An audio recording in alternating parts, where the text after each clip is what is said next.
കൊച്ചിയിൽ 4 ലക്ഷം രൂപ വില വരുന്ന MDMA-യുമായി 4 പേർ പിടിയിലായി. ഇടപ്പള്ളിയിലെ സ്വകാര്യ ഹോട്ടലിൽ നിന്നുമാണ് ഇവരെ പിടികൂടിയത്. വിൽപ്പന ആവശ്യങ്ങൾക്കായി എത്തിച്ച ലഹരിയുടെ ഉറവിടം ബംഗളൂരുവിൽ നിന്നാണ്.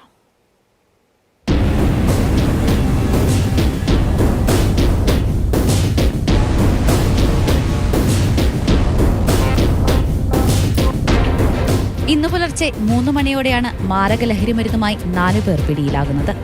4 ലക്ഷത്തോളം വില വരുന്ന 50 ഗ്രാം MDMA-യാണ് ഇവരിൽ നിന്നും എക്സൈസ് സംഘം പിടിച്ചെടുത്തത്. ഫോർട്ട് കൊച്ചി സ്വദേശികളായ അഫ്രീദിയസ്, അമൽ ആബോഷ്, പള്ളുരുത്തി സ്വദേശി ഹിജാസ്, തോപ്പുംപടി സ്വദേശി ഫിർദോസ് എന്നിവരാണ് പിടിയിലായത്. ഇതിലൊന്നാം പ്രതിയാണ് അഫ്രീദ്. ഇടപ്പള്ളിയിൽ ഒരു സ്വകാര്യ ഹോട്ടലിൽ 4 പേരും മുറിയെടുത്ത് താമസിക്കുകയായിരുന്നു. ഈ ഹോട്ടലിൽ തന്നെയായിരുന്നു പ്രതികൾ ലഹരിമരുന്ന് സൂക്ഷിച്ചിരുന്നത്.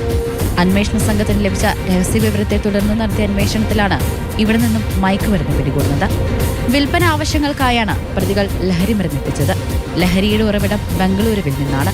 കൂടുതൽ പേർ കേസിൽ ഉൾപ്പെട്ടിട്ടുണ്ടോ എന്നത് അന്വേഷിക്കുമെന്ന് എക്സൈസ് അറിയിച്ചു. ബാംഗ്ലൂർ ബേസ് ചെയ്തിട്ട് തന്നെ അന്വേഷണം നടത്തി ഇവർ എവിടെ നിന്നാണ് ഇത് കളക്ട് ചെയ്തത് എന്നുള്ളത് സംബന്ധിച്ചുള്ള വിശദമായിട്ടുള്ള അന്വേഷണം നടത്തി ആ പ്രതികളെ നമ്മൾ കണ്ടെത്തുന്നതാണ്. Excise enforcement and anti narcotic special squad inspector KP പ്രമോദിന്റെ നേതൃത്വത്തിലായിരുന്നു അന്വേഷണം നടത്തിയത്.